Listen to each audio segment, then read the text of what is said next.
Good morning, Dawg Nation. I am Brandon Adams, and this is DawgNation Daily, the daily podcast for Georgia Bulldogs fans, presented today by Breda, Pest. Man, fun show for us. Mike Griffith here today. We haven't talked to Mike in a while.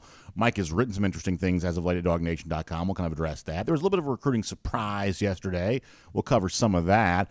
Georgia on guard, potentially for a big commitment today. That's very big news. We will get to that coming up in just a little bit here today. So a lot of ground to cover. And off the top of the show, there is reason to believe that this year's Georgia team is going to be a good bit different than some Georgia teams have been in the past, and also a whole lot of fun, at least potentially, when it comes to one very important area. This is a topic we've sort of addressed before, but there's new information out there on that for us here today. So what do you say we start that way on a great Wednesday? Hope you enjoyed your 4th of July. Hope you're still celebrating our great country as we kind of move on from America's birthday and now move on towards the rest of the summer. And we'll do it in style with you here today. It is DawgNation Daily, the daily podcast for Georgia Bulldogs fans, presented by Breda Pest Management, and it begins right now. Today's episode of DawgNation Daily is brought to you by Breda Pest Management, the official pest control of UGA Athletics. Presented by DawgNation.com, this is DawgNation Daily, the daily podcast for Georgia Bulldogs fans. Here's your host, Brandon Adams. A few days ago, a topic we addressed in the show kind of centered around the idea this Georgia team was going to be a little bit different in one respect than maybe some Georgia teams have been in the past, and this could, I think, be fun for Georgia fans. We have been used to the last couple of years, Georgia National Championships, being built on the back of historic defensive play, certainly in 2021, and, for the most part in 2022, a carryover of that, even if it wasn't quite the same thing. Historic defensive play, really good line of scrimmage play, including offensive lines that probably should have won the Joe Moore Award as the nation's best offensive line, just couldn't get over the hump of Michigan, the Michigan Wolverines, I don't guess, but probably should have done that. So big-time play along the line of scrimmage, big-time play from a defense, competent play from your quarterback in Stetson Bennett. That's kind of been the story of how Georgia's put together 2 straight national championships. And over the course of the time that Kirby Smart has been at Georgia, dating back to 2016, the overall image you've had of Georgia is this is a team that wants to fight you. This is a team that wants to be more physical than you. This is a team that wants to dominate you. That's kind of been what Georgia is. They like to shove you around. They like to push you around. They like to assert their physical dominance. They are not quite as finesse as some other programs are. And the byproduct of that is, and this is admittedly true, that because Georgia has been so physical, because Georgia has been so centered around lines of scrimmage, as important as that is, you have seen some position groups lag when it comes to the the overall success that other position groups at Georgia have enjoyed. That you can never have quite completely equal, completely dominant levels of success across the board in every single area. You're always going to have some strengths. You're always going to have a couple of weaknesses. And Georgia, what kind of counts as a weakness in the past, has probably been that wide receiver group. There are programs like Alabama and Ohio State who have really been led and propelled by their wide receiver group. By comparison, that's not really been the overall story for Georgia. Now, it's worth repeating. We repeat this all the time. That hasn't stopped Georgia from being the very best program of all in college football. That hasn't slowed Georgia down in its pursuit of the overall dominance of the sport, but it is just one of those deals where Georgia has been made up differently, put together differently than other national championship contenders have been. That's not necessarily a good thing. It's not necessarily a bad thing. It is just a thing that has made Georgia different than other would-be championship contenders. But we have some indication that this year Georgia could be a little bit different in terms of its overall makeup than Georgia teams have been in the past. And I do think there's a level of curiosity on the part of some fans of like, oh, well, what would this look like if Georgia was maybe a little bit more led by its crop of wide receivers in a way that other programs kind of have been? Georgia, for the most part, kind of hasn't been. What would it look like if Georgia was a little bit more like that for 2023? We may be about to find out. The thing we brought up on the show not all that long ago was, if you read the preseason magazines, we do enjoy those. We're kind of old school and analog in that way. Athlon's preseason magazine ranked the Georgia wide receivers the best in the SEC for the upcoming season. That's just one outlet's opinion. We understand that. But if that's true, that's an opinion that would carry a lot of weight. given the fact that historically programs like LSU almost always seem to have great wide receivers. Tennessee certainly had great wide receivers a year ago, and Alabama, the backbone of that program has been wide receivers. So much so that Alabama would tell you if the wide receivers are injured, the season doesn't even count. That's how built by wide receivers Alabama has been over the course of years. So in all seriousness, if Athlon's prediction that Georgia's wide receivers will be the best in the SEC here this season, if that comes true, that tells you a lot about Georgia's wide receivers here for the upcoming year. But now we have new information on this, and if you're a Georgia fan, I think this is kind of interesting. And once again, it seems important to say that what I'm about to say doesn't mean that Georgia's going to be better than it has been in each of the last 2 years, but football is about entertainment, and sometimes it's entertaining to see stuff that you haven't quite seen before, so maybe a little bit of a new frontier for Georgia offensively here this season. Athlon says best wide receivers in the SEC. Pro Football Focus, and I realize PFF and the sort of numeric-based stuff and, the kind of things that they, kind of pull out, that's not everybody's cup of tea. Totally realize that, but it's at least a point worth discussing here right now. That Pro Football Focus ranks Georgia's wide receivers as the fourth best in the entire country for the upcoming season, behind Ohio State at the top of the list, but Georgia fourth best in the country, ahead once again of the likes of the Alabamas, the LSUs, the programs like that. Pro Football Focus is apparently very enamored with Georgia's wide receivers for the upcoming season. Let me read to you what they recently published about this, and I think it sort of sets us up for kind of an interesting conversation here. PFF saying that Georgia's receiving corps starts with Brock Bowers, who could go down as one of the greatest tight ends in college football history. The Bulldogs also returned their top two wide receivers from 2022, Ladd McConkey and Marcus Rosemy-Jacksaint.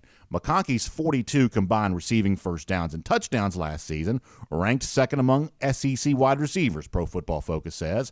They go on to mention that Dominic Lovett transferred in from Missouri and earned the fourth best grade from a Power 5 wide receiver last year at 83.7. This is Pro Football Focus's own metrics.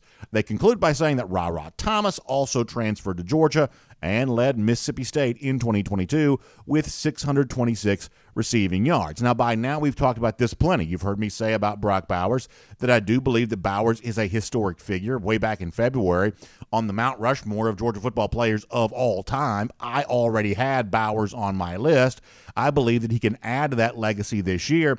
I do truly believe, even though we haven't seen this happen since the 1940s, I do truly believe that Brock Bowers can win the Heisman Trophy. At the very least, I do believe he'll become the second pass catcher in Georgia football history to have more than 1,000 yards receiving this year. That's the kind of season, assuming full health, that's the kind of season that I think that Brock Bowers is in line for this year. And if that's true, and I think for the most part it's appropriate to count Brock Bowers as a receiver. We made our case for that a year ago. If that is true, then when you look at what Georgia has around Brock Bowers also catching the football, I don't know that on paper the depth has ever been quite as prolific as it appears to be right now. Ladd McConkey had a terrific season for Georgia a year ago. This is a guy who knocked on the door of 800 receiving yards playing in this very prolific Georgia offense a year ago. His decision to come back for Georgia was a very big deal. Marcus Rosemy-Jacksaint, his decision to return to UGA when he probably could have gone somewhere else, maybe could have gotten a bigger spotlight on him. His decision to return to Georgia, as Pro Football Focus also mentions, is a very big deal. If all Georgia did was bring back the guys that had performed well a year ago, that would already be a pretty big deal and a pretty nice thing. But as PFF correctly points out, Georgia also went out and brought in the leading wide receiver from two different SEC teams, and now they put that on the roster there as well. In the case of Dominic Lovett, this was one of the most prolific wide receivers in the entire conference a year ago. This is a level of seasoned, experienced depth that's just unlike what we're kind of used to seeing Georgia have. And that's true on the basis of what you've seen with your own eyes. There's not a lot of projecting going on here. In the summertime, I joke with our audience a lot because we do live commentary and I kind of respond to what people say. And this is that time of year in the college football conversation where hope sort of springs eternal. And I sort of jokingly say of myself, our audience, those of us who interact about this kind of stuff, that we all have a tendency to bet the over on every individual player this time of year. Oh, this guy's going to get 1,000 yards, and this guy's going to get 1,000 yards, and this guy's going to get 1,000 yards. We have a tendency to sort of bet the over on everybody, and a lot of that's projecting how good we think a player can be in our own minds. But in the case of the guys we just mentioned a moment ago, there is very little in the way of projecting or imagining going on here. It's simply saying, hey, if Brock Bowers replicates, if Ladd McConkey replicates, if Dominic Lovett on a new team replicates, if Ra Thomas on a new team replicates, if Marcus Rosemy-Jacksaint, if he also replicates what he did a year ago, that is an incredibly explosive crop of wide receivers. But we're going to talk to Mike Griffith about this in a moment. He's going to join us because he mentioned this guy by name. There is also room for some imagining there, too. If you want to kind of use your, kind of, I guess, more creative brain and kind of conjure up what could also be possible from guys we haven't seen full seasons of productivity from yet. A guy like Arian Smith. Well, all of a sudden you can think, well, gosh, based on what he did against Ohio State, based on the big catch he had against Tennessee, what about a full season of full health from him? We saw a nice preview of this potentially at G-Day going back in April. What if you got that full season from Arian Smith? Could he still be the best of the bunch, even though the other guys are all pretty prolific and pretty successful? Could Arian Smith still be the best of the bunch? I think it's possible that could be the case. And that's one of the reasons why I think for Georgia fans, this is kind of fun because, hey, Georgia's already shown you they can win the national championship with just enough play from wide receivers, just enough play, from the passing game to go along with great lines of scrimmage play, terrific historic level defense, obviously some tenacious, hard-nosed running when it's required. And in 2023, they may also be ready to show you that they can kind of play a different kind of football there as well. And as you know, if that's the case, if that's what Georgia puts on display, I think that could serve the program in a number of ways. Obviously, as you move ahead to 2024, it's a tougher schedule. It's a more expanded postseason. The road to a national championship in 2024 is going to be tougher than it probably appears to be right now. Georgia, on paper, looks to play a fairly manageable regular season schedule. We still have just 4 teams total making the playoff. Georgia's likely to be a very big favorite in every single game it plays this year, including the postseason games, assuming it qualifies for them, that Georgia's just likely to be a pretty big favorite. But the challenge becomes greater in 2024, where Georgia truly might need to play offense every bit as well as it's played defense. Now, I think in the 2 national championship seasons, the last couple of years, I think the overall performance of the Georgia offense has probably been underrated. But in the future, Georgia may need to be so good offensively that it can't be underrated, that it may need to be unmistakably good moving forward. And what happens in 2023 could sort of set the stage for that. And let's face it here for a moment. There's a lot of Georgia fans sort of wondering, okay, what's this regular season going to be like, where it doesn't appear that Georgia plays a marquee game of any note maybe until November, and if Tennessee loses games, which it very well could, prior to that showdown in Neyland Stadium in November, then maybe even that game doesn't quite have the cachet that it possibly could have. So what's the regular season story going to be if Georgia's not exactly playing the sort of marquee games you expect a national championship contender to play? Georgia just may be so much better than its competition. That kind of thing may just not exist on the Georgia schedule this year. So maybe the mystery and the intrigue and I guess the sort of self-proclaimed challenge, what that maybe becomes is trying to figure out, okay, well, how good can this offense be? Can Georgia dial up all these receivers? Can Georgia unlock that full offensive potential? Because if you go back and look, there are lots of examples of teams that have had a 1,000-yard receiver. I'm talking about going back the last 5 years in the SEC that didn't have a 1,000-yard rusher, right? I mean, sometimes it seems like when you have that focal point wide receiver, that kind of takes some oxygen away from other parts of your offense. But an interesting thing sort of appears there too when you look at teams that have had 2,000-yard receivers. I'm talking about, Alabama in 2021, LSU in 2019, Bama in 2019. The Bama team in 2020 came very close to doing that.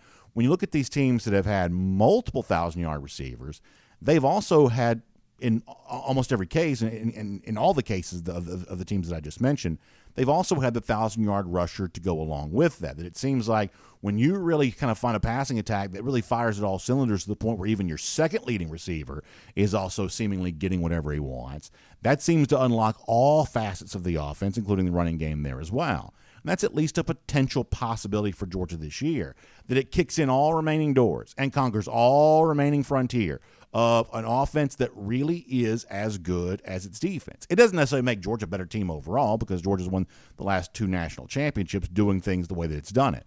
But for a lot of fans, it would be kind of entertaining to see this brand of football. And when you read Athlon's preseason magazine or Pro Football Focus and all that kind of stuff, it sounds like they think big things are truly possible for the Georgia receivers here this year.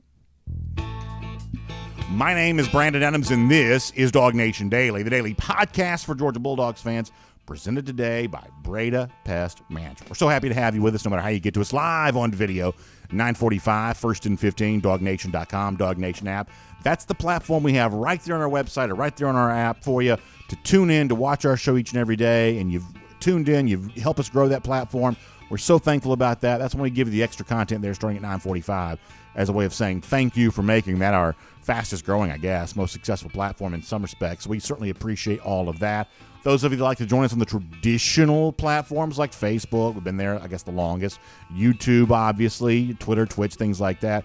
We're glad to see you there at 10 a.m. there as well. Radio Noon, Athens Sports Radio 960 The Ref. Happy about being back on the radio again today after the hiatus of the holiday yesterday. And, of course, podcast, Apple, Spotify, worldfamousdawgnation.com. All kinds of ways for you to catch our program. We're glad that you do that. And a big thanks to our friends at Breda Pest Management, who make it all possible. You know, bugs and critters, it sort of feels like this summertime of year is the time which that kind of stuff comes out more so than ever before. You're probably noticing that when you're outside and you don't want that stuff on the inside. Well, that's what Breda Pest Management can do for you. And the good news is they also do that for UGA there as well. Proud partners of UGA, the official pest control provider of UGA. That means when you see all of these athletic venues there around campus and all these new nice improvements taking place to these facilities, just know it's Breda Pest Management protecting those Georgia facilities from bugs and from critters and from termites and everything else. And that same level of service they want to provide for you there as well. They've been in business since 1975. They've got 125 employees. And here's why all that kind of stuff matters, is because if you're working with like some sort of fly-by-night company who, you know, doesn't have the same level of resource, then they're just struggling just to keep up in many cases. And you're feeling the effects of that because you get that letter in the mail that tells you your cost of service is going up. And at the same time your cost of service going up, the quality of service you may have been getting, maybe that's going down. Well, with Breda Pest Management, that's not going to be the case. The level of resource that has gotten them trusted by UGA, they want to put that to work for you to put more money back in your pocket for making the switch to Breda. So it's time to make that decision. Find them online, BredaPest.com. And let me spell this out for you. It's B-R-E-D-A. That's how you spell Breda. BredaPest.com, B-R-E-D-A. Visit them online, BredaPest.com. Find out how you can make the switch, save, put more money back in your pocket instantly just for making that decision. All right, we got a fun conversation coming up with Mike Griffith here in a moment. I want to keep some of that wide receiver talk going with him a little bit because he kind of wrote something all along those lines at DawgNation.com yesterday that kind of ties into this at least a little bit. So we'll do that with Mike here coming up in just a bit. Prior to that, I want to go around the Dawghouse. And I'm very excited to say we have a brand new sponsor bringing on board here today. Around the Dawghouse, poured by our friends at Dr. Pepper and their brand new strawberries and cream soda. This is going to be really, really awesome. I'll tell you more about that here in a moment, but it's so fun to have Dr. Pepper as a part of Around the Dawghouse here on DawgNation Daily today. That is really exciting. And for Georgia fans, what is going to be really exciting today, at least you hope so. A lot of folks tuned in here on this July 5th date to see what happens with the big-time four-star offensive lineman out of the state of Georgia, Walton High School, in Daniel Calhoun. Calhoun's expected to make his commitment announcement. I thought that Jeff Sintel at DawgNation.com yesterday had a very important preview announcement of what Calhoun's ultimately going to decide. Georgia fans obviously hope this is one that goes the way of the Dogs, kind of following the footsteps of Michael Ewing, the big-time offensive tackle prospect who made his pledge to Georgia just the other day. We've been kind of led to believe that this is going to be a series of dates here coming up where Georgia had a chance to really add to its offensive line ranks. Ewing was a big get on Friday. Calhoun would be a big get if he falls into the fold here today.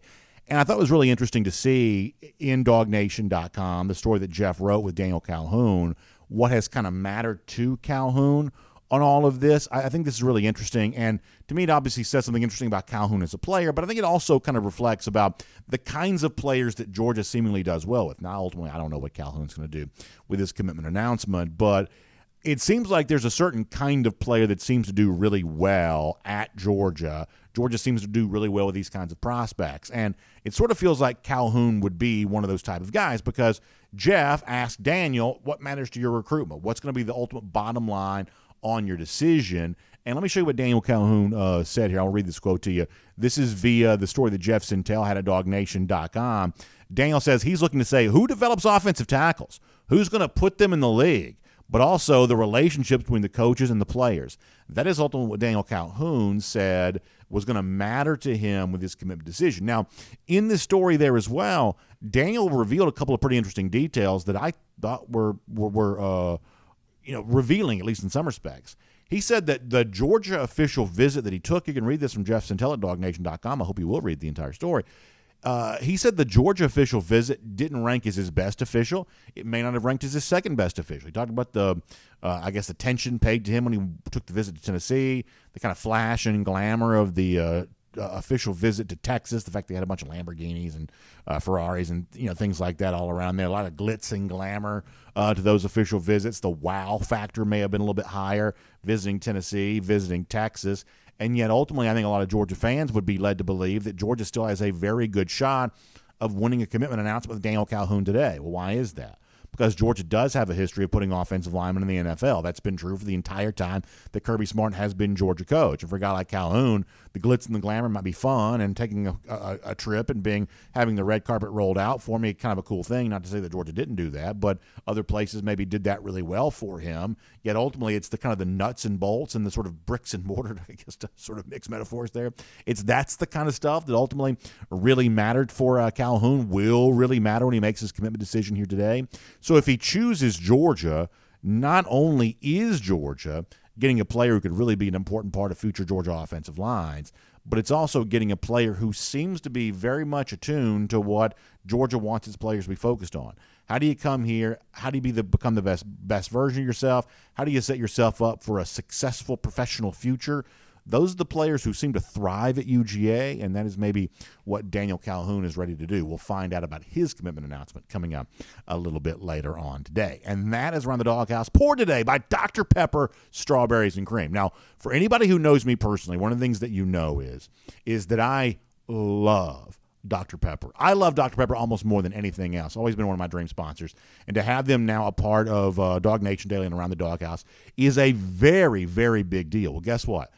Let me tell you what else is a very big deal, is the announcement that Dr. Pepper wants to make on the show with us here today. How about the really cool brand new Dr. Pepper Strawberries and Cream? It's an amazing new thing from Dr. Pepper, amazing new permanent flavor introduced here from Dr. Pepper. Such a big deal. You can go by your local Kroger and pick this up, and then pretty much anywhere else where all of this is served and all this is sold, a chance to get in on a brand new offering from our friends at Dr. Pepper. You talk about something that tastes good during the summertime, this is it. Dr. Pepper Strawberries and Cream. By the way, they also have the Dr. Pepper Strawberries and Cream Zero because admittedly I've kind of sort of veered in the direction of the zero-calorie stuff a little bit more as of late because that's what I need these days.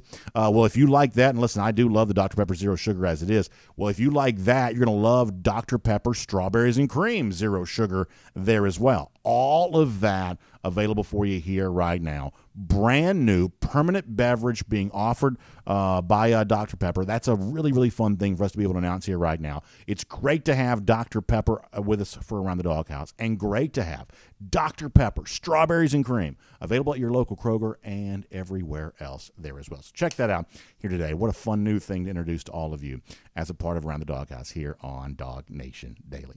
All right, so before we are done on today's show, obviously, Georgia fans watching closely to see what happens with Daniel Calhoun a little bit later on today. It's kind of amazing how busy the 4th of July and that kind of time just before the 4th, just after the 4th, has become for recruiting. A lot of recruits like making their announcements during that holiday time of year. Yesterday, I would say we got a little bit of a recruiting surprise, maybe a little bit of a commitment decision that probably went a slightly different way than I thought it was going to go. We'll tell you about that. Also, one of Georgia's rivals is planning on spending big in the hopes of catching up with the Dogs. We'll tell you about that there, too. So a lot of ground to cover with you over the course of our time before we are done. But before we get to any of that, how about we shift gears, and for the first time in a little while, we'll get ready to talk to Mike Griffith. Mike had a couple interesting stories over the last couple of days at DawgNation.com. One of those ties in very well with what we were talking about at the top of the program here today. So let's cover all of that ground and more with Mike Griffith here on DawgNation Daily, presented by Breda Pest Management. From Athens and across the SEC or wherever the recruiting trail may lead, here's a DawgNation.com insider. Mike Griffith back here on DawgNation Daily again after a few days off, so we're happy about doing that. And Mike, hope you're doing well. And I want to bring you in on a topic we were just discussing. This also kind of ties into something that you wrote at DawgNation.com there as well, that the level of praise right now we're seeing for Georgia's wide receivers coming into this season is probably unlike anything that I'm kind of used to. And in most cases, this isn't just hype about what might happen, but you're really looking at well-established proofs of concept. You know, Brock Bowers has played 2 years at Georgia, if you want to count him as a pass-catching. He's certainly a pass catcher. For the most part, kind of counts almost as a receiver. He knocked on the door of 1,000 yards a year ago, could kick that door in here this year. Ladd McConkey was quite prolific a season ago. He sort of proved when he can be. You know, guys like Dominic Lovett, Ra Thomas, they led their teams in receiving in the SEC last season there as well.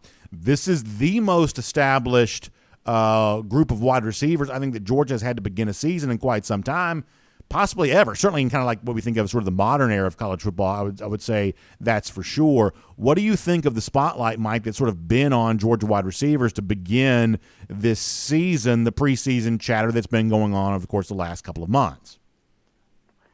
Yeah, Brandon, it's obviously Brock Bowers is the preseason All-American Player of the Year candidate. I think he's been the most valuable player on offense the last 2 years from a scheme standpoint. Nobody has the answers for number 19, and I think he's what's really made Georgia's defense so hard to defend. At least when I talked with the TCU linebacker at the Senior Bowl, I said, what happened? He said, we couldn't get lined up. We couldn't figure out how we were going to defend number 19. And, all the planning that people do could be easier for teams this year, frankly, because Darnell Washington's not out there to create the problems. And, of course, Kirby Smart talked about how not having Darnell Washington will hurt the play-action game. You're just not going to be able to move people at that other tight end position. So that could complicate things a little bit. But I'm with you. I'm really high on Bowers. I'm really high on Lovett and Ladd McConkey. I think Lovett and Ladd McConkey are two guys that, maybe not nationwide names. Certainly I think people know who they are in the SEC. But these are guys who could become household names if Georgia has the sort of season that I expect them to have. Well, in your story at DawgNation.com yesterday, too, which I thought was a lot of fun, you talk about like the guys that could provide some fireworks for Georgia here this year. Another name that you mentioned that's a little bit more of a projected idea, but we've seen enough flashes to know what he could be, and that's Arian Smith. That, if I talked about Dominic Lovett, we're going to talk about like a proven track record for success. This is a guy that caught the ball all over the place for Missouri a year ago. You mentioned Ladd McConkey. That was a guy who had nearly 800 yards receiving for Georgia last year. That's a pretty prolific season. These are proven concepts at this point. The Arian Smith thing is a little bit more of, well, did you see what he did in a short burst against Ohio State or a big catch against Tennessee? Some of this is sort of imagining what a full season of that would potentially look like. But my gosh, when it comes to the overall explosiveness, the overall idea of being the embodiment of what we think of when we think of a playmaker, gosh, Mike, I think that Arian Smith may be as exciting a name for what could be as exists on this Georgia roster right now. Well, there's no question about that. What I took note of from Kirby in the spring game was, hey, we got to be careful how we're going to use this guy. And what that means to me is Georgia needs Arian Smith in November and December. So I don't think he's going to be a high-volume guy. Kirby said the more you use him, the more chances there are to get hurt. He talked about him being tackled awkwardly. And this is the head coach. The head coach is just saying what we're all thinking.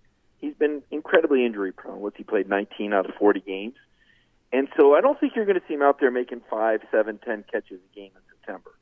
You might start seeing him get warmed up a little bit in October, November. Because what Kirby has done so well, Brandon, that I think has enabled Georgia to win these last 2 national championships is manage his roster. And that covers a lot of ground, okay? It's not just how you manage the locker room and the NIL and the connectiveness and all of that.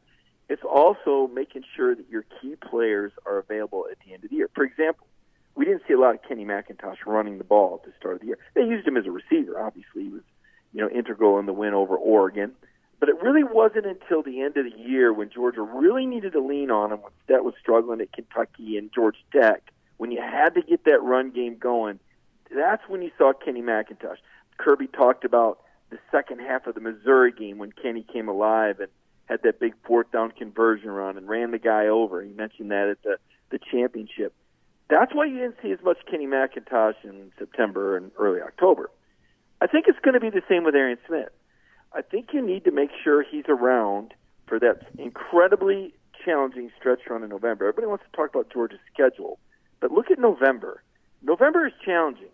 It's going to be challenging. And it leads right into the SEC championship game, which there's going to be a really good team on the other side there, whether it's Alabama, LSU, or Texas A&M, I don't know. But one of those three teams will be waiting. So the thing I would say about Aaron Smith is that, yes, he may be the fastest player in the country, but if he's not healthy, that doesn't help you. So I look for him to come on at the end of next season. That's interesting. And I guess one more point about this, and we'll shift gears to talk about something else. You talk about what Georgia could face in November, and maybe that's the case, but there's also a chance that teams like Ole Miss and Tennessee have lost a handful of games by the time you get there as well, because that is more towards the end of the year. Certainly in September and October, and really for most of the season overall, Georgia's expecting to be a very big favorite in all those games.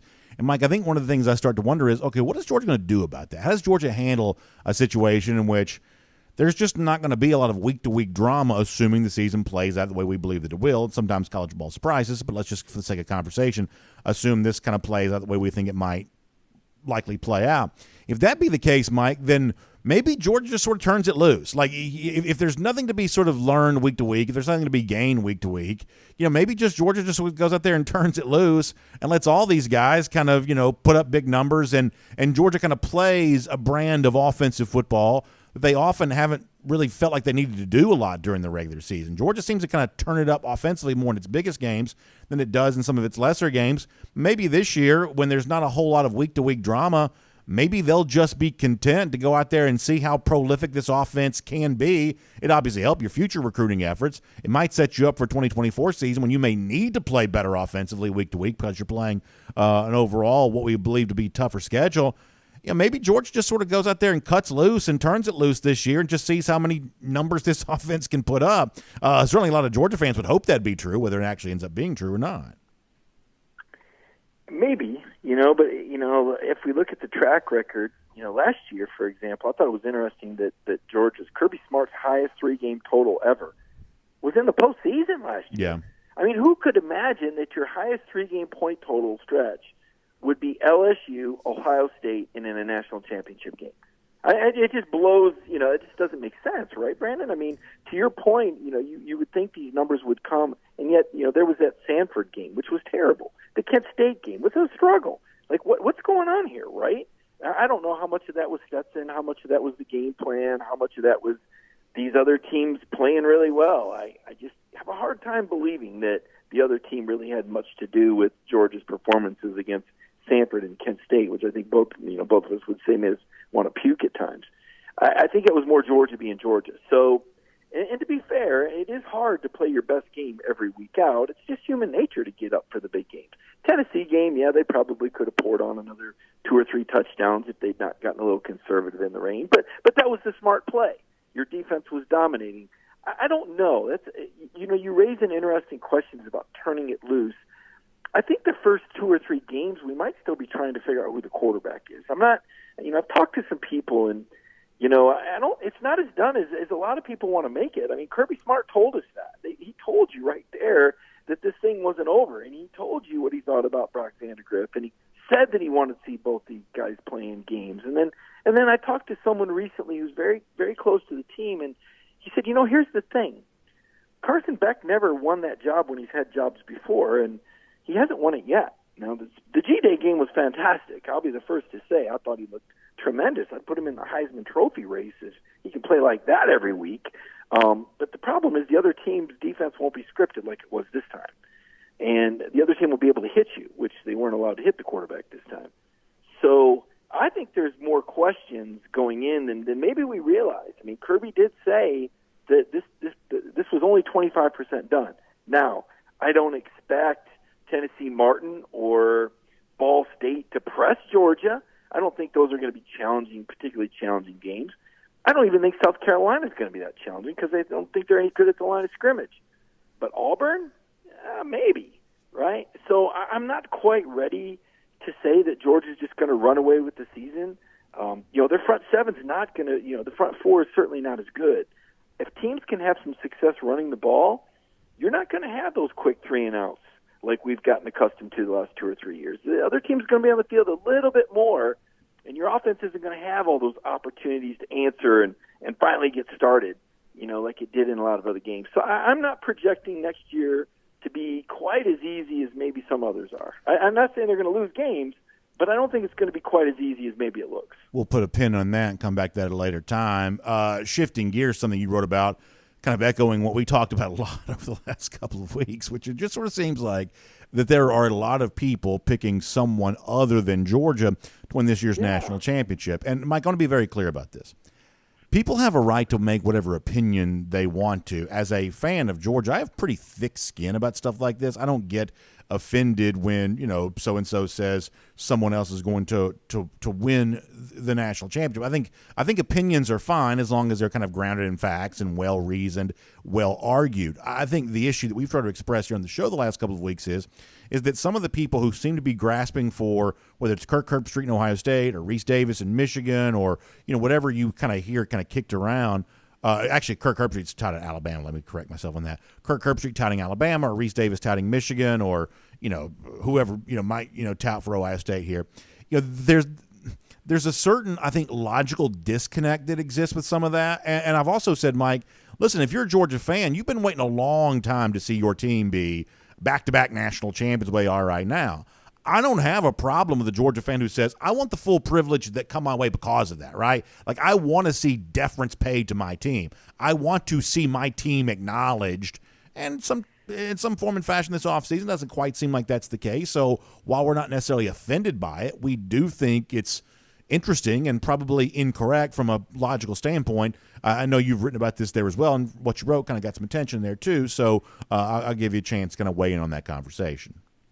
Yeah, I think you're right, Brandon, and I don't think we're having thin skin here by taking note of that. I had, one of these people on Barstool. I don't know if we call them journalists, entertainers, whatever they are.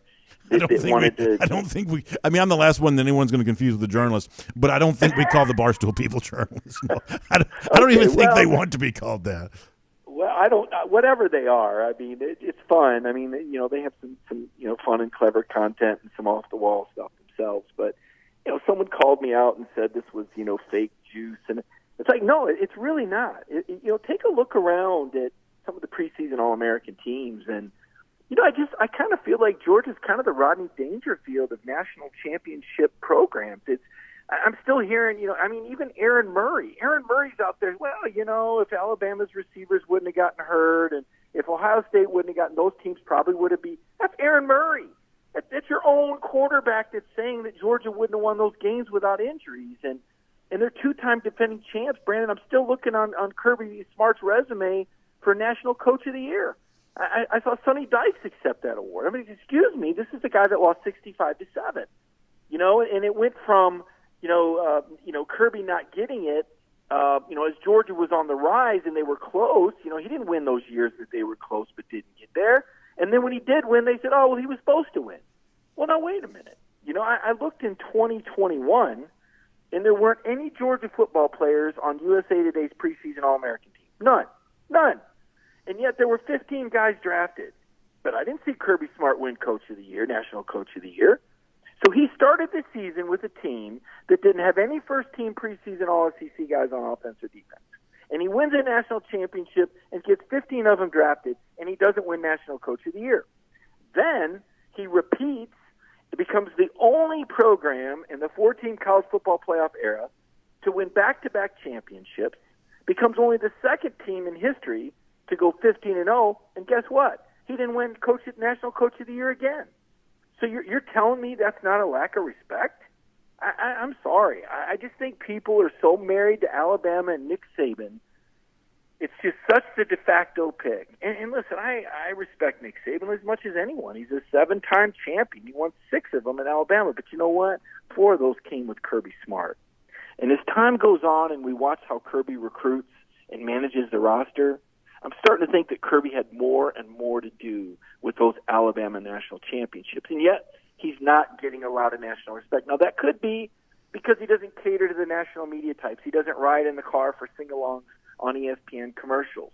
He doesn't do that. He doesn't stop practice and welcome personalities into the middle of the field, to play catch with Brock Bowers and take pictures. And Kirby's about business, and he's about championships.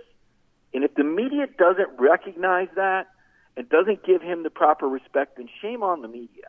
But as a guy who's covered several programs and several Hall of Fame coaches, I can tell you that Kirby Smart is as good as any of them. And to me, it's criminal that he doesn't have more National Coach of the Year honors and that his Georgia program doesn't get more national respect. And people can say, oh, well, they're preseason. Yeah, well, you can say they're preseason number one and you're not going to expect them. But right now, you're not talking about their guys.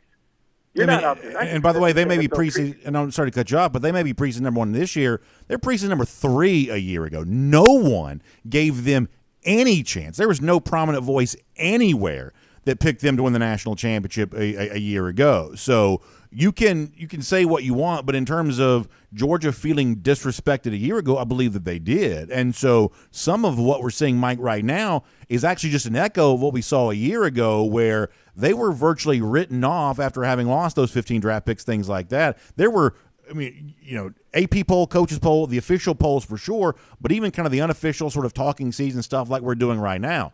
There were very few people kind of, outside maybe, this show DawgNation, that gave Georgia any chance of winning the national championship a year ago, and they won it with relative ease, as easy a run towards the national championship as we've seen during the playoff era almost. Well, during the playoffs for sure, and let's not forget 13 transfers, and 4 of them were starters on top of 15 draft picks. Would have been 16 with Adam Anderson. So I've never seen a roster lose that much in 1 year, much less a team lose that much to the – well, no team ever had lost that much to the NFL draft. That was a record number of NFL draft picks, and it came in an era where transfers was allowed, and Georgia lost 13 of them, Brandon. 4 of them were starters. And yet, even after the largest haul loss of talent in college football history, Georgia goes 15-0. But it's the guy that they beat 65-7 that wins the National Coach of the Year. Help me out with that one. Well, let me just say this, and we'll finish with this here. Mike, we're about to move into like the official prediction time of year. We'll have SEC Media Days in a couple of weeks, and we're kind of in the season at that point in time, where the early days, still several weeks prior to the start of playing games, but we're essentially about to be in the season.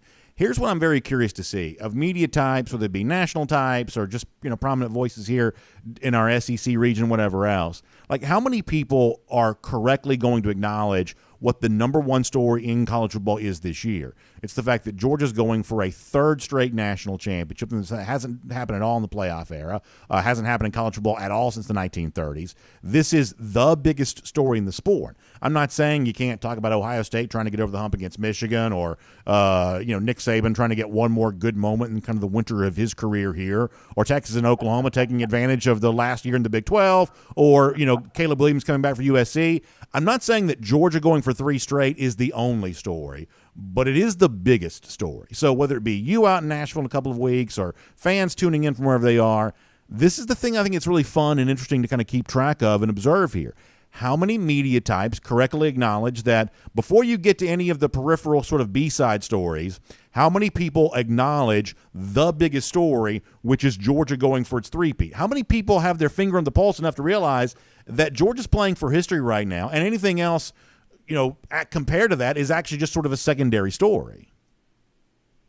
It reminds me a little bit of the Nebraska dynasty of the 1990s, in that there really wasn't one marquee guy. It was just a lot of guys that dominated together.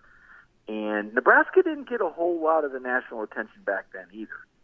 There was a lot more sexy stories than Nebraska football. They just kept winning and motoring over people. And Kirby strikes me a lot like Tom Osborne in that manner. So to that point, I don't really know how many people are going to champion that storyline for a couple reasons. One, people like change. They like different. They want to see different teams win titles. That's part of the reason why you're hearing so many other opinions. Everybody wants to be the smartest guy in the room and said, oh, wait a minute, maybe it's not going to be Georgia. It's going to be, Southern Cal, or it's going to be Ohio State, or it's going to be Alabama. Everybody wants to get ahead on this pick. It's boring to pick Georgia to them. And beyond that, they look at the Georgia roster, and the best player is a tight end. They say, well, wait a minute, the best player is a tight end? It's not a quarterback? Yeah, that's been the same best player the last 2 years. Same guy, Brock Bowers. He does look good on the highlights if you give him a chance, but I think most people can't get past the idea that the best player on the team is a tight end. And then defensively, it's just kind of a mob of guys. There's just so many of them. Now, last year, Jalen Carter certainly was a transcendent player with what he did at interior defensive line once he was healthy. The poor guy wasn't healthy till halfway through the season, and thank goodness Nolan Smith was, and until he got hurt. We never really got to see those two together, I guess, on the field doing damage both at 100%. But you've got guys emerging. Javon Bullard is a guy that's on the list. Lassiter, certainly Malachi Starks. We'll see what Jamon Dumas-Johnson does, Smile Munden. But those aren't players like last year when all we heard about was the Alabama linebacker. My goodness, how many times did we hear about Will Anderson? At least as many times as points were scored on Alabama in their losses to Tennessee and LSU, which was like 85, something stupid like that. So I'm with you. I don't think Georgia's getting nearly the amount of attention that they should, Kirby Smart or individually. And I think let's just wait and see. I don't think these people are going to talk about the Dogs. Remember, Brandon, Georgia was undefeated last year, and when the first rankings came out from the 13 experts, they were still number 3. Remember that, Brandon? They had Tennessee and Ohio State ahead of Georgia in November last. Do you remember that? No, we talked about it plenty. Sure. Yeah, so here we go. Here we go again. That's what I say. Well, Mike, we appreciate you being here. We'll look forward to reading a lot more from you at DawgNation.com in the days to come. And we'll have you back here on DawgNation Daily again, presented by Breda Pest Management very soon there as well. Thanks for your time today, Mike. Appreciate it. All right, thanks, Brandon. Have a good one. Let's take a look around the rest of the league. This is SEC Through. I think Mike brings up an important point there in one respect, and it's something you've heard me say before. When it comes to so-and-so doubts Georgia or so-and-so picks against Georgia, I think it's really important to understand there is no widespread bias against UGA by any of these national media types. There isn't. There is a desire to see something different happen in college football. In fact, if you really kind of watch the media discussion around college football the last couple of years, you see media types almost begging for this, right? At one point in time, it sort of seemed like the same teams were making the playoff every single year. It was probably never quite as true as it seemed like it was, but that was kind of the overall thought of. Because the teams that can win a national championship is relatively small, it seems like the teams competing for a national championship sort of feels like the same ones over and over again. I mean, there is like open begging almost on the part of like prominent media voices for something different to happen. We have large swaths of the country that aren't even really involved in the college football conversation. Think about anything kind of West Coast, Pac-12. That's a league that makes you draw a red X on that part of the map before the season even begins. And I believe even though you'll have a good number of Pac-12 teams in the preseason top 25, I don't believe anyone from that league is capable of competing for a championship. I don't think USC plays good enough defense. I think you can draw a huge red X on everything way out west in terms of really being able to compete for a championship. Once Texas and Oklahoma move to the SEC, now you can draw a big red X on most of the plain states, like the remaining Big 12, things like that. They don't recruit well enough. There's not access to talent there that provides a team a chance to truly compete for a championship. So here we are now. The future college football map sort of looks like a very small sliver of our country. The Northeast has been X'd out for as long as any of us been alive. So you X that out. So you've got a pocket of the South, a pocket of the Midwest, and that's like geographically the only places where national championship contenders are even produced. So the national media types know the sport would probably be a little bit more vibrant if it was a little bit more national. If a big city like L.A., if a big city like Seattle, if a big city like wherever else, if those big cities felt like they had teams close to them that had a real shot, the sport would be better. So they're begging for more of a nationalized version of college football. But the Deep South just won't let that happen because the congregation of talent that exists around here. Now, if anything is kind of like, I guess, bumping up against the success that Georgia has had, it's probably this. And we don't talk much NBA here for obvious reasons. We're a college football show. But if you follow the NBA this year, the weird thing was, Nikola Jokic from the Denver Nuggets led the Nuggets to a championship, but was kind of upended in his pursuit of what turned out to was going to be a third straight MVP. And I think he was clearly the best player in the NBA, I believe.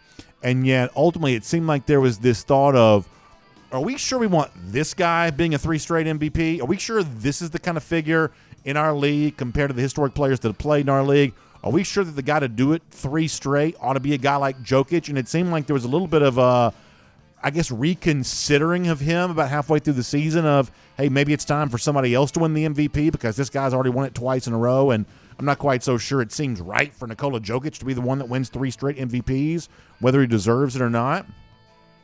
In some respects, Georgia may be being treated a little bit like Nikola Jokic was treated in the NBA of, well, they've won 2 straight. Are we sure we want this team to win 3 straight? Are we sure we want this team to own that piece of history? Well, the good news is MVPs are decided on in a vote situation. Championships in football are decided on the field, and Georgia may go out and truly show how historic it is here this season. Now, all of that said, let's get ready to go cruising around the SEC, courtesy of Royal Caribbean. Talk about history being made, DawgNation history being made next spring when DawgNation has its next iteration of the DawgNation cruise taking place for the very first time ever on an Oasis-class ship. The one thing we heard, in resounding fashion from our second DawgNation cruise is the people who were on board with us, the hundreds that were on board, they loved it, and they wanted it bigger and they wanted it better in the years to come. Well, we're going to satisfy that here in April of 2024.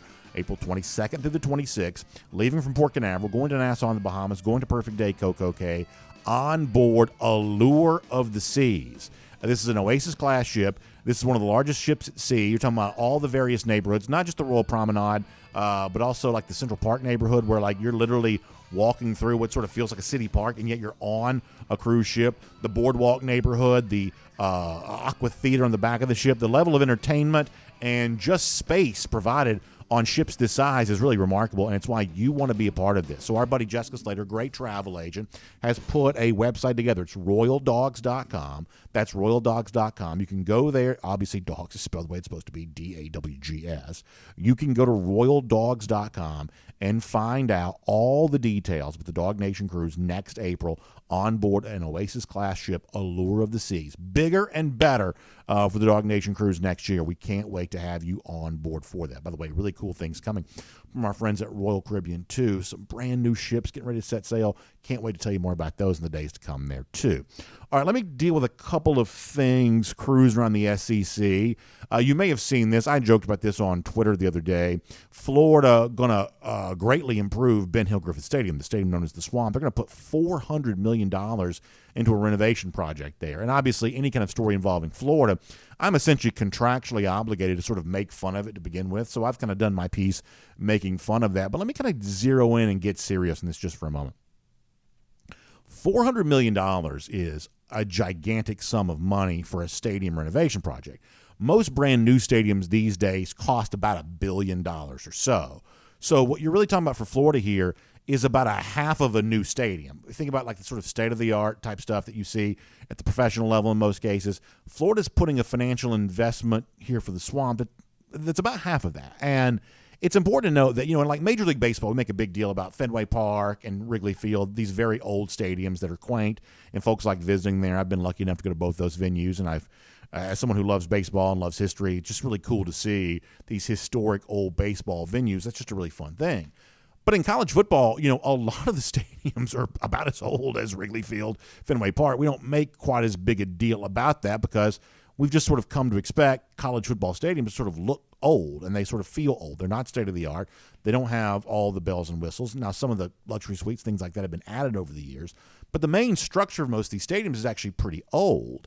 And most programs have sort of been okay with that. But eventually, stuff decays. Eventually, stuff needs to be, renovated and replaced, whatever else. And so maybe what we're seeing from Florida here is the start of what we may see in a lot of other places in the future where there's just sort of a natural need to upgrade the facility because, what has been old and quaint, all of a sudden it's not quite functional anymore. We may see more of that happening in the time to come. And what's going to be really interesting is most of these college venues, the Swamp is obviously known for this, raucous game day environment, intense atmosphere. And in professional sports, when teams have kind of gone from the old stadium to the new stadium, oftentimes the atmosphere has suffered because of that. I would say that if you attended Braves games in the old Fulton County Stadium, when they switched to Turner Field, I don't think the same vibe exists at Turner Field that it did exist at Fulton County Stadium late 90s, or I should say early 90s, the late days of Fulton County Stadium when the Braves are really good. Now, Truist Park's an entirely different animal. That is a much better atmosphere and environment than Turner Field was, but still the overall, message there kind of holds. Certainly Falcons fans will tell you this. The best version of the Georgia Dome when Michael Vick was playing or when Matt Ryan was there, as loud as the Georgia Dome could get, as much fun and intense as that atmosphere could be at times, I don't think there's been anything from the Falcons that's rivaled that since moving to Mercedes-Benz Stadium. I don't know why this is. I don't blame the new construction, but it seems like the new, fancier venues don't create the same level of atmosphere. It's probably because the tickets are more expensive and it's a different kind of fan that's coming to these games for the most part. The newer venues, the nicer venues, seem to reduce the overall atmosphere in the stadium for whatever reasons, maybe the ones we described, maybe additional ones. So if Florida's the first of what many other teams are going to do in the SEC, where eventually you've got to put big bucks into a stadium, you've got to renovate it because the old stadium just doesn't quite, things decay, things deteriorate over the course of time. You also wonder if some of these SEC stadiums will suffer from an atmosphere standpoint because of that. I'm not trying to make fun of Florida here. I'm not trying to poke fun. I mean, the Swamp has been a very tough place to play. Will they lose some of that if the stadium becomes newer, becomes nicer? In some cases in professional sports, we've seen the answer to that be yes. That nicer, newer stadiums seem to cause atmospheres to suffer sometimes. Here's the other thing too, is that we're kind of living in a day and age now where donors are being pushed to give to their NIL programs at the expense of some of the capital improvements, so some of the facility upgrades. And look, there are some facility upgrades that probably weren't necessarily needed. We can cite the easy examples here. Was it Auburn that has the waterfall in the weight room? That serves no purpose whatsoever. Is it Clemson that has the lazy river on their football facility? That also kind of serves no purpose whatsoever. Those are just cosmetic, ornaments. They don't really serve much of a purpose at all. But as I said before, eventually all facilities will need to be improved. All facilities will need to be kind of modernized because things just deteriorate and decay over the course of time. So you may be looking at a situation in the future, whether it be to your stadium or to your whatever else, where you need a facility upgrade. This is not a cosmetic thing. You have money, you don't know what to spend it on, so therefore you put a waterfall in the weight room or a lazy river around the building. You may actually need to improve a facility. You may need wider concourses, for instance. You may need, whatever, better weight room, better locker room. You may need more of that to kind of modernize the buildings here.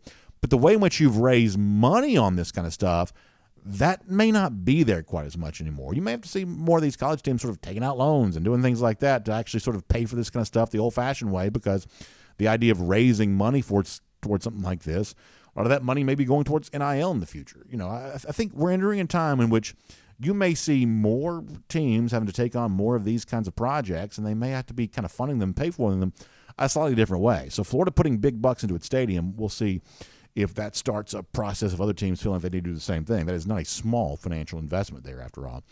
One more quick note here. So yesterday, I thought a little bit of a surprising commitment announcement for Cam Coleman, the 5-star wide receiver from Phoenix City, Alabama, who I think a lot of folks on the internet thought might go to Auburn, yet Coleman announced he's going to Texas A&M. And in this NIL age in which we live in, I think sometimes you're going to see more of this. It feels like we see more of this now than we used to. The sort of random commitment announcement to sort of the one-off type team. I would say that A&M, for the most part, has had very little overall recruiting momentum. I'm not saying they're recruiting badly, but the great success they enjoyed in 2022 doesn't quite feel like we're carrying over that quite as much. And yet they step up and win with one of the biggest players in the country here. In the case of Coleman, I'm assuming the NIL is obviously part of that. A&M has zero offensive track record to sell on this. The future of Jimbo Fisher is anything but certain, and yet they step up and win with a guy like Coleman. I think a lot of folks thought he might go to Auburn. Now, we've seen Phoenix City wide receivers leave the state before. Obviously, Justin Ross went to Clemson. So from that standpoint, what Coleman did is maybe not all that surprising. But this is not quite where I think a lot of folks thought this one was going to go. And Texas A&M sort of shows you, after a lot of noise being made with the 2022 recruiting cycle, maybe they still have a little bit of juice left here. And they go out and get a guy like Coleman, and we'll see, what comes of that. And for now, we'll make that cruising around the SEC, courtesy of Royal Caribbean. And by the way, here we are, in the middle of summer. A lot of you enjoyed the 4th of July holiday yesterday, and you've had a great kind of summertime experience over the course of the last few days. And many of you know that we're doing that kind of stuff around here in our cooler when we're going to the pool or when we're going to the lake or going to the beach, wherever else. We're taking the Finnish long drink with us. Obviously, there's all kinds of great varieties of the Finnish long drink, but a lot of you are aware right now the brand new Finnish long drink peach flavor in Georgia, a special treat for the Peach State here for a limited time. Many of you trying that and enjoying that. How much fun has that been? I've already heard great feedback from so many of you. The peach-flavored version of the Finnish long drink seems to be really, really popular right now. So do me a favor. Go to thelongdrink.com. You can put in your zip code, and you can find out where you can pick up this limited edition flavor of the Finnish long drink here today. It's just like the rest of the Finnish long drink options. It's a ready-to-drink cocktail right there in a can. So if you like the gin kick, but you like the great flavor to go with that, in this case, the peach flavor, boy, you're going to love the peach flavor of the Finnish long drink. So make sure you check it out today. What a great way to make your summer even more enjoyable. So when you're out there playing golf or fishing at the lake or getting a tan by the pool, whatever you got going on, boy, the peach flavor of the Finnish long drink is the thing to go with you for all of that. So find them online at thelongdrink.com. Find out where you can pick some up, and hope you enjoy that today. All right, before we give our golden shoe, I have to give a public service announcement. DawgNation Daily in no way condones dangerous driving or harassing behavior or anything like that. But I did get this sent to me, and I thought I'd show this to you here. So this guy says we'll show this on the screen. So he's driving. He says, this is UGA Nation 412. So I was driving from Pittsburgh to the beach and caught a guy from Virginia who had a Florida license plate. So he drives up next to him, shows off the Georgia hat. He says, I've been being a proper Gator hater. I flashed him that Georgia hat on the flyby. His wife wasn't impressed at all. I think it's very funny. Obviously, way up there, and even in Pittsburgh, a little Georgia versus Florida battle. You don't mind seeing that. UGA Nation 412. Appreciate you being a good Gator hater. Very, very funny stuff. We'll give you a golden shoe for that indeed. And by the way, speaking of those lousy, stinking Gators, about 115 days from right now, Georgia back in Jacksonville, beating up on Florida again, and Gator haters all over the country, in Pittsburgh and everywhere else. They'll have plenty to celebrate when that goes down. And we'll see all of you back here tomorrow. DawgNation Daily, presented by Breda Pest Management. And on video, time now for the R.S. Andrews Cool Down. R.S. Andrews, the one you turn to for your air conditioning, heating, plumbing, electric needs, showing up on time, doing the work that's promised, the price that's promised. R.S. Andrews can be trusted and turned to for all of that. All right, let me pop on YouTube here first. We'll take some comments. I actually already checked out the YouTube comment section, arguing as per usual. So we'll dive in here and have some fun with all of this here today. Frederick Meredith, by the way, I mentioned the Falcons a moment ago. He predicts a possibility of winning the NFC South. I mean, it would seem the division's wide open, right? Tampa's going to be terrible. Carolina may be improved, but Atlanta would seem to be in an okay spot there on that. Cody Ledoux here. I hadn't seen Cody in a while. Good to see him here checking in. I'm sure stirring it up with everybody else, as always. Howard Eubank says, what does Jimbo Fisher do with another 5-star receiver? He says, oh, yeah, watch him transfer. Yeah, I mean, it's always a possibility. Kind of interesting to think that, I mean, there's very little track record to sell here. Now, Evan Stewart this season may be one of the best wide receivers in college football, but overall, A&M has very little track record to sell when it comes to any offensive success whatsoever, and yet they're still able to win with a guy like Cam Coleman. Nature Gator says, congrats on an insightful commentary on the swamp renovation. Well, I'm glad you approve, Nature. I appreciate that. Let's see. I do think that we're entering into a time in which college football is going to function from a business standpoint a little bit different than it used to. It used to be, hey, if you wanted to improve so-and-so, you just, went out there and sort of, glad-handed your boosters and got them to raise that money. $400 million is a different kind of financial investment. It's a little bit hard to pass the offering plate and get $400 million. So I think what you're going to find out is, and I don't want to get too deep in all this, but you always hear about like so-and-so have these large reserve funds. Georgia has this big reserve fund. And lot of folks have wondered over the years, what do you use that money for? Well, I think for the most part, you don't really use the money. The reserve fund is there. I mean, I guess sort of the best way to explain it. Like, the reserve money is there to make it easier to borrow money. That, when you've got this huge pile of money, you can go out and get borrowed funds at the absolute lowest possible rates because it's essentially a guaranteed repayment. Banks are lining up to do business with you because you're the easiest, lendee they'll ever have. And so that's kind of the purpose of some of this kind of stuff. So I think in the future, there are going to be some capital improvements. They're just going to be necessary. They're not cosmetic things. They're not wow factor to impress recruits. They are necessary because of decaying and deteriorating older facilities. And a lot of that money is going to have to come from like a traditional lender, because when you talk about something the size of what Florida's doing, I have a hard time believing they're going to raise that money alone. I'm sure they'll get some, pledges and things like that. But $400 million is a gigantic investment.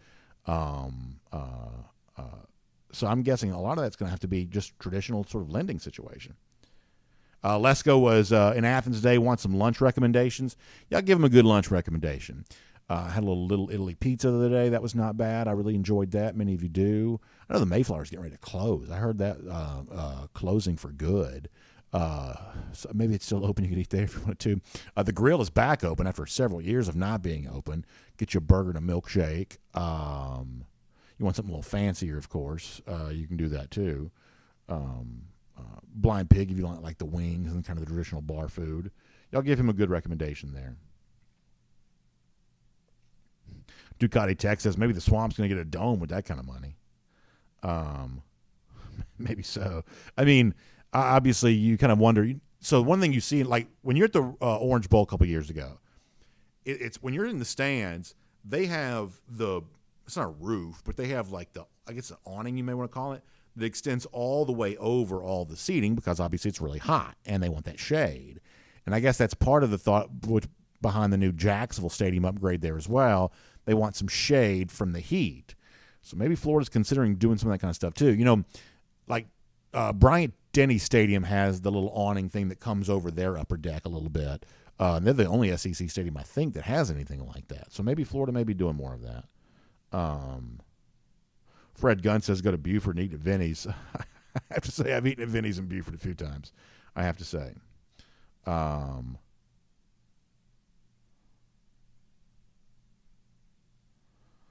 Nature Gator says the fundraising has been going on for several years now. It's still a lot of money. I mean, most of like the big things a lot of these SEC teams do from time to time, they're well underneath like the $100 million barrier. Like $400 million is a lot of money. That's a lot of money. By the way, Georgia on Tap mentioning something very important. That Charlie Condon's playing for the U.S. baseball team right now. They've got an event going on. Would he have a walk-off last night? I saw some of this on social media. He had the walk-off. Is that what Charlie did? He's already announced that he's coming back to Georgia next season. That's Wes Johnson's first big win as Georgia baseball coach, convincing Condon to come back. It's a big-time hitter. Charlie Condon is a very, very good hitter. A very good hitter. Taylor Russell says, I stayed in Athens last weekend, and they had the stadium lighted to red. It was nice to see the stadium used for something. It is cool when you see those lights turned on, and unfortunately we don't see that during the season very much. Georgia hasn't played very many night games.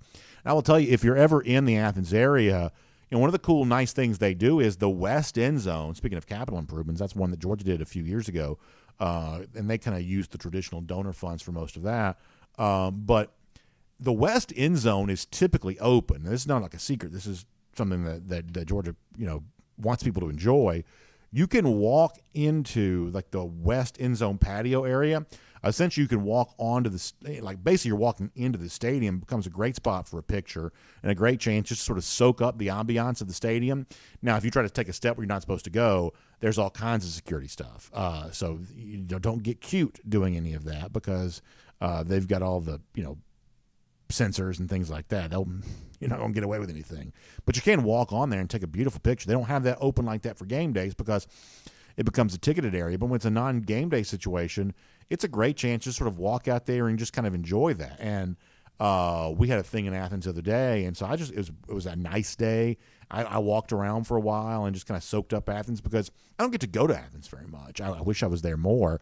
But when I am there, I want to, like our buddy Lesko said, I want to eat at a local restaurant. I want to kind of soak up the scene a little bit and, walking around the bridge area and going there into the West End zone and just sort of standing there soaking it up. It's kind of funny they were actually having an event that day. They were doing a 7-on-7 camp, and so I think I heard Kirby Smart even there on the microphone, but I wasn't trying to spy or anything like that. I was just trying to soak up the stadium environment. It was cool to be able to see that. Eugene Wallace says that doggone good barbecue is good. I would say that's one of the things that, to put a positive spin on this, I feel like I need to know more about. I haven't always had like the world's. Like, I don't really know a lot about Athens area barbecue. Like, I've been to Pulaski Heights before. I need to know more about the Athens barbecue scene, I feel. Howard Eubanks also wants Daniel Calhoun to come home. You're watching that closely today. Let's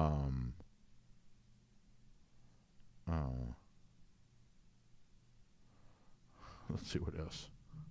Let me go over here to Facebook for a moment.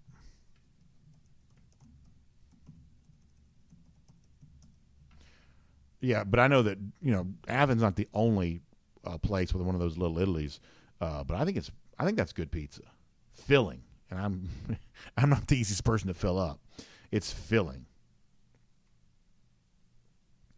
Sandy Price says, shout out to AD Josh Brooks, who got Georgia Stadium improvements done without raising ticket prices. That's right. I guess that's a lot of what like the McGill Society was really about.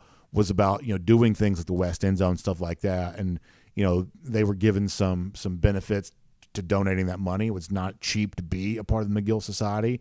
They got some sort of fringe benefits for doing that, and that kind of kept the average ticket buyer from having to dig deeper into the wallet in order to pay for some of that kind of stuff. I think that's a pretty good point. The one thing I like about Josh Brooks is I do think that Josh is a fan-friendly AD for the most part. Like, one of the things I've expressed some concern about is, college sports is becoming so much about the big donor, right? It's like, who's giving big to the NIL fund, who's giving big to the McGill Society type stuff. And you have to have that kind of stuff to make a college program run.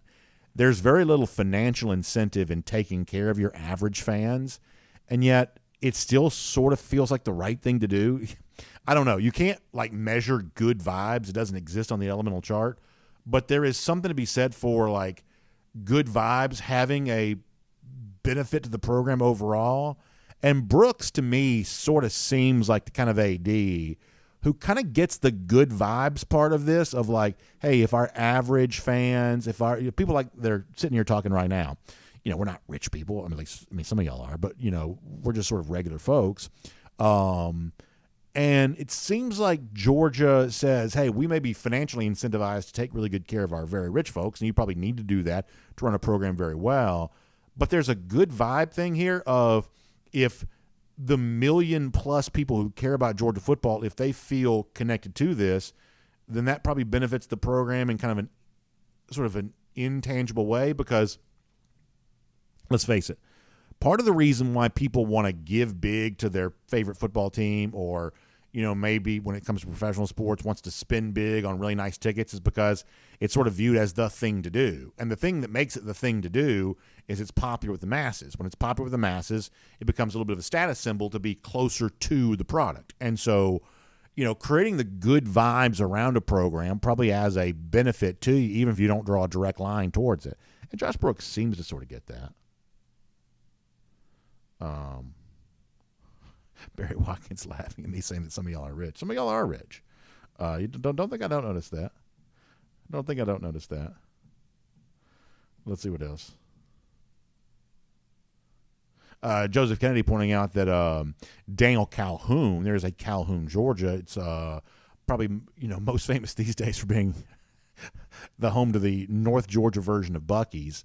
Are there only 2 Buc-ee's in Georgia? Fort Valley and Calhoun, are those the only 2? Calhoun probably today most famous for having a Buc-ee's. It's also a very good high school football spot there as well.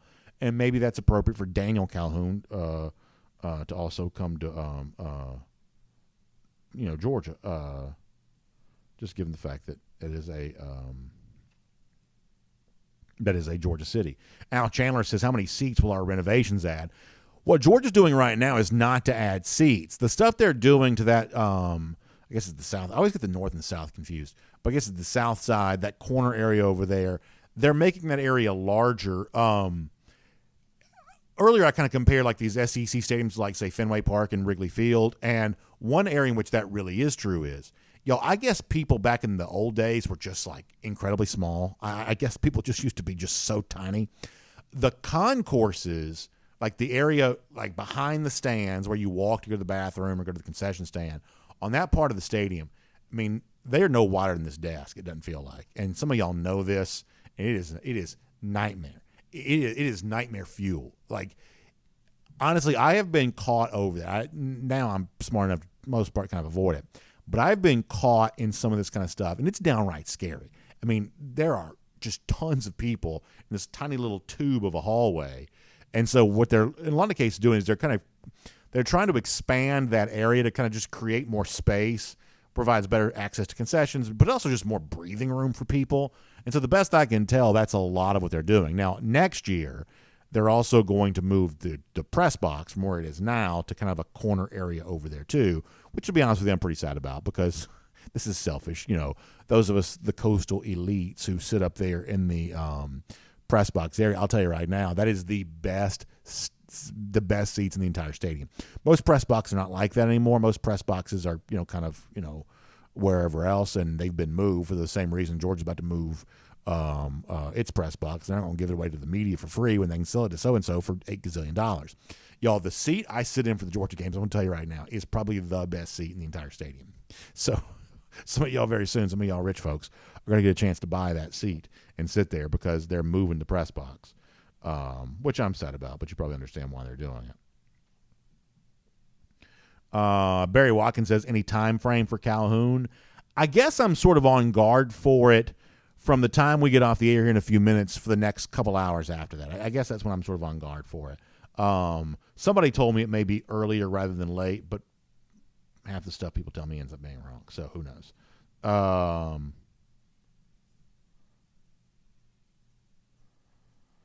Johnny Prescott talked about the idea of adding more handrails for safety for older persons climbing the stairs. Yeah, so at Georgia, and I always know this because I always enter the stadium from the bottom and walk up, and that is quite a walk. That's quite a walk.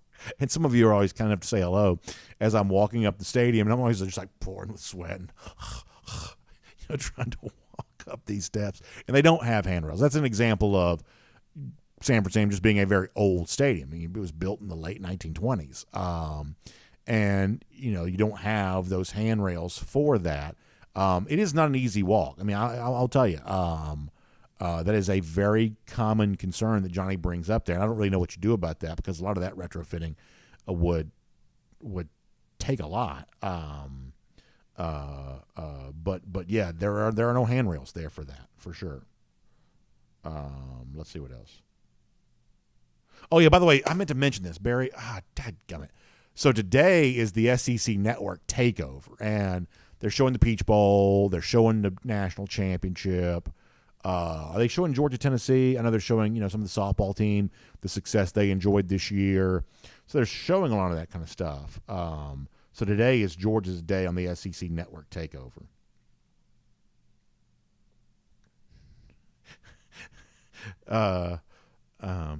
Wayne Kirkland says it's the fast food that's created the heavier crowds. I just think this is funny. Joseph Kennedy says Ohio State fans have indulged in an abundance of fast food to self-medicate since losing to UGA. It does seem like, I don't know why this is true, but Joseph, it does sort of seem like that's a very fast food friendly fan base. I think so. Lots of, I do notice that. And maybe it is our appetite that makes us bigger, but we're also like way taller. Aren't we way taller than people used to be back then too? I mean, we're definitely heavier. We're heavier than, I do get that. I do get that. But we're also taller too, right? Ken Holcomb says, I heard the 49th wedding anniversary is the bass boat anniversary. He says, last year I got a bad boy zero turn mower.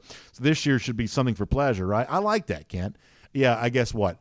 First is paper, 25th is obviously silver. One of them is leather. It's the third that's leather or something like that. Yeah, so maybe the 49th anniversary, by the way, congratulations on 49 great years. Maybe you do deserve a bass boat for that, especially after the Bad Boy zero-turn mower. So if you ever wonder like why Bad Boy sponsors these bowl games, it's so people like Kent will buy their mowers. There you go.